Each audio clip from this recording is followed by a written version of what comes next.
Today is all about lavender, and let me tell you, oh, this smells so good. We're going to be talking about the ways, I've got over 12 ways for you to use lavender, the benefits of lavender, how to grow it, how to use it even after traditional best harvest time when all the flowers have fallen off. So all the things lavender today, let's do this. So what's the best place to grow lavender? Number one is a sunny location. That's not a problem here. It's so sunny I've got my hat on. But you want it to be sunny several hours a day. You also want the soil to be very well drained. A lot of sources say that it needs to be sandy. I have not found that to be an issue. For my zone growing, munstead, grosso, and lavender are the three best varieties, and they have done just fine in regular garden soil, even mixed with a little bit of clay. In my area, there's a lot of clay, but it really does well as long as it is well drained. That is the key. So if there's clay mixed in, which it is for me, a lot of times I'll also mix in some pebbles and some things deeper in the soil to add some drainage. This lavender is grosso lavender, and I believe that's the case. I'm going to double check this and put it up on the screen for sure.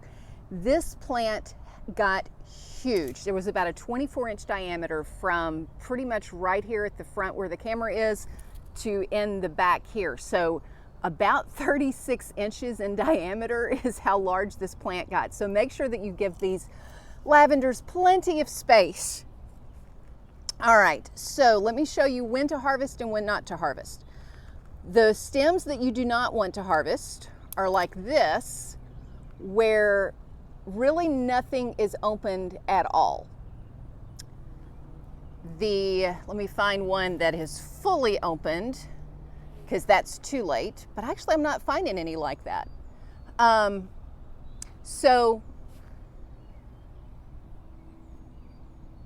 Okay, well, this is good. This means we're harvesting at a really good time, because we do want about a third to a half of the buds to be opened and flowering, and the rest you want to still be closed. So a good example of that would be this one.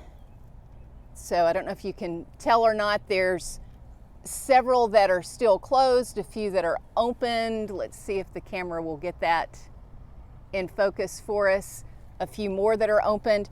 So what I'm going to do is just harvest a bunch of these, plop them in the little basket, and then we'll move on to the next version.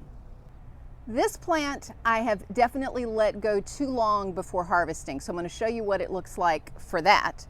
This is one of two last stems that are still good, where there's a couple open and most of them are closed.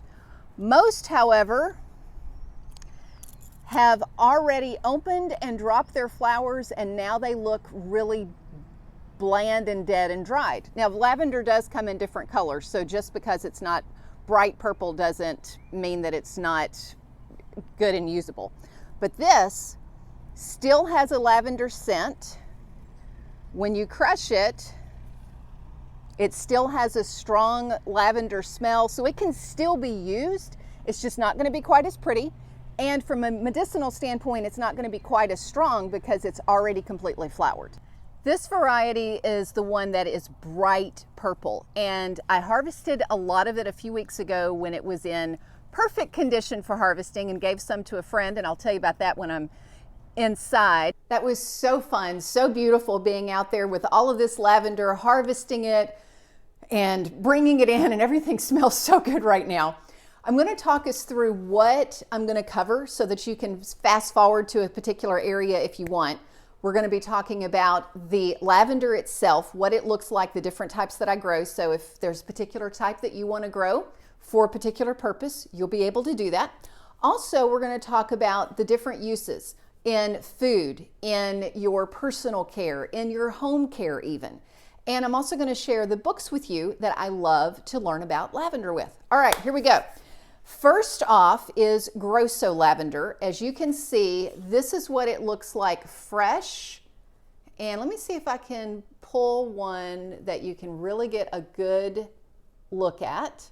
These are the long stems.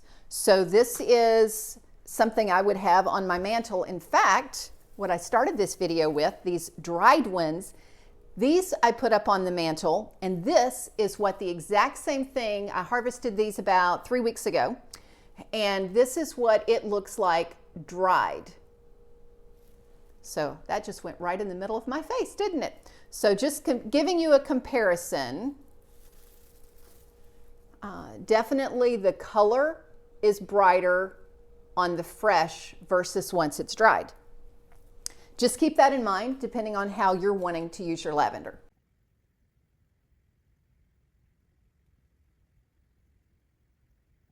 Munstead lavender is an English lavender. It is about the same color purple as the grosso, kind of a lavender color, imagine that, but kind of a light purple. And it grows very short. So this is not one if you're wanting to grow it for stems, for flower arrangements, you don't want to grow Munstead. But if you're going for the smell only and you want one that's going to be a little bit more compact, because as I said outside, the grosso got 3 feet big. The Munstead doesn't tend to get quite that big. So that's a good one if you're in a smaller space. Next up is hidcote. Hidcote is that bright purple one it's a deep purple. And I'm going to show you, I was very blessed. I had harvested some of the Munstead for a friend who has, everybody needs to have a friend who is from France and has a French restaurant, right? So I'm blessed that I have that. And she wanted to have some fresh lavender out in her shop. So I was like, oh, well, I've got plenty. Let's give it to you. So what was blooming at the time, I harvested and gave to her a few weeks ago. Well, I kept one of the Munstead stems for myself, and let's see if we can get that. So you can see how intense of a purple, there we go. You can see how intense of a purple that is. So this is dried. So it was even more intense of a purple when it was fresh. Now let's compare that dried to this is fresh and blooming. So you can see a little bit of the intensity of the purple there. And this one completely dried on the stem. So it did not get, it's still darker purple than these others, but in comparison, look at this. This is exactly the same thing, but you can see this one is a much brighter purple or a vibrant purple than this one. So if you're going for color and presentation, it absolutely matters that you harvest when it's at peak. If you're going for scent, it really doesn't matter. If you miss the window, don't feel as though, oh, I can't use this. Medicinally, this is going to have more medicinal properties than this one. So that's just, it is what it is, but that doesn't mean this doesn't have any. So don't throw it out. If you're like, oh, because I've done that before. I've been like, I didn't harvest this in time. That is okay. It is still usable. Hidcote has a medium stem, so it would be okay for short flower displays, and it is also an English lavender. The reason that is important is because where are you going to be growing this? I mentioned outside, I mentioned wanting to have good drainage, and you want that for any type of lavender.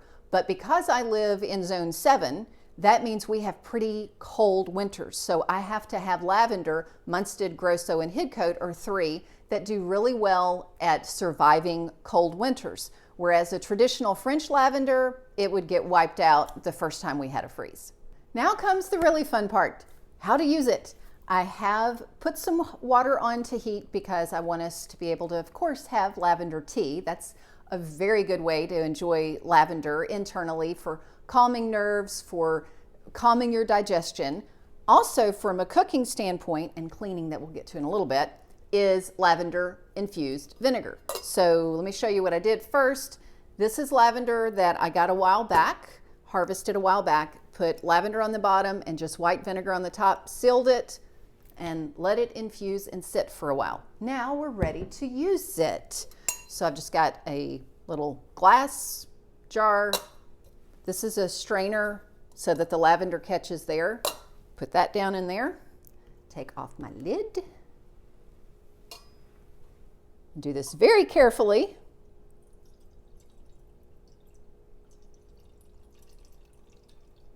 Okay, that's not all of it. That's okay because we're going to be using some later for cleaning purposes. There's still a little bit left in there. Oh my goodness. I'm sorry, you can't smell this, but I just get distracted because I just got a whiff of it. It smells so good. This is going to be great for cleaning, but the vinegar is also great when you're making salad dressings to have a little bit of that infused lavender smell. Number 2 is a lavender infused oil, and I have not pre-prepared this one, so I'm going to show you how I would do this. You just take a little jar and then start taking off, you don't need the stem, just start taking off the little buds of lavender. There we go, and putting them in there. You don't have to crush them ahead of time. You can if you want. And you also don't have to get each individual one. So as I pull this off, there's a little bit of stem in between. That's perfectly okay. And you could, if they were short enough, you could put the stems down in there. I just don't, so that I can pack more lavender in it. A tiny jar of all the munstead lavender. And it doesn't matter that the munstead isn't the pretty one because it's going to get thrown out once I strain this after it is infused. This oil is going to be used for dressings, for marinades. It's going to be used for, massage oils on the body. It's okay that the lavender that was used wasn't that pretty. So I'm just going to cover this and let it infuse for 2 to 3 weeks. My favorite book for cooking with herbs is from the St. Louis Herb Society. If you have an herb society in your town, see if they have a cookbook because you can get lots of ideas. And one of the big ones out of this cookbook for lavender is, and I'm probably going to mispronounce this, Finn's herbs, something like that. And you use chives, rosemary, lavender. I'll put it up on the screen because my water's boiling and it's time to make lavender tea. I have 3 options for my tea. I could use the fresh picked, that was picked like an hour ago now. I could use semi-dried, where this was in on the mantle drying, and it's going to be fine like that for using it in tea right now. Or I could use the dried, you didn't need to say that side, the dried that I harvested, actually this says 2022, so I harvested this a couple of years ago and dried it. If you're going to have, this is obviously long-term storage, 2 years, don't use dried that you've just air dried if you live in a humid environment like I do, because even though it feels dry to the touch, it may not be fully dry for storage. So you do want to dry it in a dehydrator on the herb setting. If you don't have a dehydrator, you can dry it in your oven at about 150 degrees for a few hours, just to make sure that all the moisture is out before you store it long term. Well, since I have fresh available, I'm going to use fresh. I don't know that it necessarily makes any difference, but I'm going to do that. Well, maybe I can if I get it off. All right, so for the tea, just a little infusion basket, and I do like to crush it so that I get more of the essential oils out. And because it's fresh, it's not crushing very well. And it has a pretty potent smell. That'll be a fun little test. So that was fresh. Let me see what dried from a couple of weeks ago smells like. This is a little test I hadn't planned on doing for you. There we go. It's not quite as strong, but because we're making a tea, that's fine. So all I'm doing with this is I'm just taking a long stem of the grosso, stripping it, rubbing it into here, and then that's about a good tablespoon dried fresh mix. And then my steaming water off the boil. It's been off the boil for a little bit. That way the lavender doesn't cook, but infuse in really hot water. And while that is steeping, I'm finding a place to set this down because I've got lavender all over my counter. I'm going to get out our next piece. One more thought on the cooking before we go to personal uses is baking. Anytime that you want to have a little bit of lavender infused into muffins or other kind of baked goods, You can put a little bit of lavender in itself, or you can put lavender and sugar and let that permeate the smell of the sugar, and then just use lavender infused sugar. Speaking of putting lavender in things like that, you can do a sugar scrub with lavender if you want to. One of my favorites is a bath or foot soak with lavender. So magnesium flakes into a jar container, and then you've got a couple of choices. If you don't care what the lavender looks like, you can use the munstead or you can use the grosso, and make sure that it's the dried and mix it in. If you do, let me go ahead and put this in my little jar, kind of at the bottom there. If you do want it to be a stronger, brighter color, then use the hidcote, because that's going to show up more. So I'm going to go ahead and prepare this, pull off a bunch of this lavender, and so you don't have to watch me for 5 minutes pulling off the lavender, I'm going to pause the video on my end. This is 1 cup of magnesium flakes and a 1/2 cup of lavender. I'm going to put 1 more cup on top and then mix it up. This is about a 1/2 to 3/4 cup lavender flowers mixed with 2 cups of magnesium flakes. This is going up in my bathroom as soon as we get done, and this is going in my bedroom. What is this? This is a pouch that I like to keep on my pillow during the day to infuse the lavender smell, and then in the evening I might squeeze it a little bit, release some essential oils right around the pillow or the linens. Now, because I've been using this for several months, there's not much smell left to it. So it's time to get rid of the old, and now that I've harvested all this, bring in the new. I'll do that in a moment. I will show you one more thing that I use personally, and this has dual purpose, and it's going to take us right into the home stuff too. So these are little satchels that are filled with lavender. You can make a large set of these to use as an eye pillow if you are resting, meditating, doing any kind of relaxation. Putting this blocks out light, as well as just gives you that wonderful lavender smell and a little bit of weight, not heavy, but just a little bit of weight on the eyes to help relax. These also, especially when they're small like this, they're great to toss into drawers, into shoes, into storage for closets, like off-season boxes, plastic boxes you might use. Throwing some of these in there helps to keep the bugs away, which takes us to how to use lavender in your home. In addition to throwing these little sachets in your drawers, in your shoes, in your plastic bins, boxes, I also like to have in my closet some lavender that I can squeeze to get the essential oil and just kind of keep the closet smelling really fresh. One of the ways I do that is a big bag, kind of like I used for the bedtime by the bed. Keep a big one just hanging in the closet, and occasionally we'll squeeze that. This one still has a good amount of essential oil smell coming out, so I don't have to change that. This though, it's dead in the water. I definitely need to refresh this. This is just a little bowl of lavender that I keep on my dresser, and in the mornings or in the evenings, one, it helps me release the smell to relax me to be able to sleep, but also it again keeps everything, all the bugs out of the closet. So I'll just take my hands, do a little bit of rubbing to release some essential oils. This bowl though, there's not a whole lot of smell coming out when I do that anymore, because it's been that way for several months. It's time to use some new lavender for that. Now, there are going to be places in your home that you don't want to use vinegar and lavender, and we'll talk about the vinegar in a minute. But because lavender can be used for bugs as well as disinfecting, I like to do an infused water, different than tea. So let me take a sip of my tea.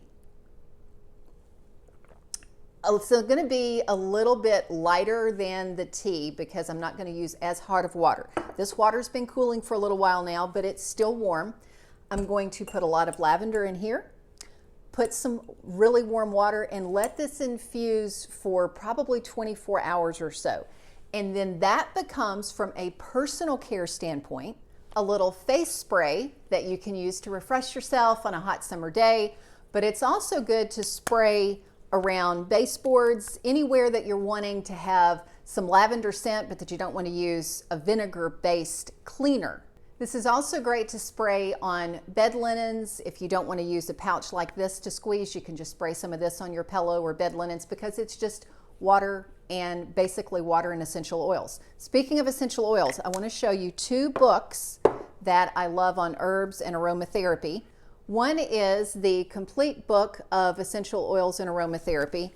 Some of the ideas I'm telling you about today are things that I've just done over the years because I thought they were a good idea. Some of them, though, I got out of that book. Also, Rosemary Gladstar's Medicinal Herbs. She's got a whole section in lavender on here and a lot of the medicinal ways that you can use lavender. Fun fact on the medicinal herbs, lavender is super well researched. There's a lot of herbs that it's folk medicine, which can be totally legit, but lavender is one of those that has a lot of Western studies done on it. And in my Real Wellness podcast, I'm going to be diving into all the research and all the ways that lavender is used medicinally as well as just for enjoyment and pleasure and relaxation. I'm going to let this infuse for about 24 hours without a lid on it, so that I can use it for body spray, face spray, I can use it for spraying bed linens if I don't want to use this. I mentioned how much prettier the hidcote lavender is. That's what I'm going to use to replace this, all of the lavender in here, because it's the one of all the things I've shown you, it's the one that I actually see, whereas everything else is it's being infused in an oil or a water, or it's being in a bag or in a little sachet or something and you don't see it. But I want the pretty one in my closet that I see. Speaking of the pretty ones, that's 2 more ways to use the lavender. One is as gifts. Anything that you see that, as we've gone through this, that you go, oh, this would make a great Christmas gift for somebody. Maybe the bath and the foot soak, things like that. Use your pretty lavender for that as a gift. Also, flower arrangements. So I showed you what was on my mantle. This was lavender that I dried in my bathroom. Again, just giving that extra little bit of relaxation before bed. What was interesting though with this was I wanted it to keep longer, I thought. So I put a little bit of water in it. 2 things happened. One, it still dried out at the same amount of, just about the same amount of time as what I had on my mantle that did not have water. I don't know if, yeah, we can see this. The discoloration there, that is where it got a little bit of mildewy, moldy something inside the vase. And the reason I say that's interesting is one of the medicinal properties that we'll get into in the Real Wellness podcast is that lavender oil, essential oil, has antifungal properties. Well, that's obviously in the essential oil in the bud, not in the stem, because we got some type of mold or mildew or something down in here. But that's on the stem. I'm not going to use the stem. I'm still going to just use the tops. It was gorgeous while it lasted though. Last way to use lavender is vinegar for cleaning. So this has been draining for a while. So I have my cleaning solution. This is actually just, water and lavender. So you want to use about a 1-ish to 1-ish ratio. So this is a little over a cup of water. And now I have a different dispenser so I don't get vinegar everywhere. Let's see if I can hold this up and do this. Oh, this is going to be a mess. We're going to get a bigger dispenser. Oh yeah, this is going to work better. I just took the strainer out of the big guy. And now I need to do this where you can see it. So now I have my vinegar lavender water mix to be able to do some light disinfecting, cleaning in the bathrooms, and making everything smelling amazing whenever I'm cleaning. So now time to clean up the mess. It's a good smelling mess though, and go use all this lavender. And I encourage you, if you don't grow lavender, consider growing it. It is super easy to grow as long as you've got sunshine and a well-drained spot. And then be able to use that lavender year-round in your home for personal use, as gifts, for medicinal uses, for relaxation. And check out the Real Wellness podcast because you'll learn more about the medicinal uses. Thank you so much for being here and cannot wait to talk with you next time.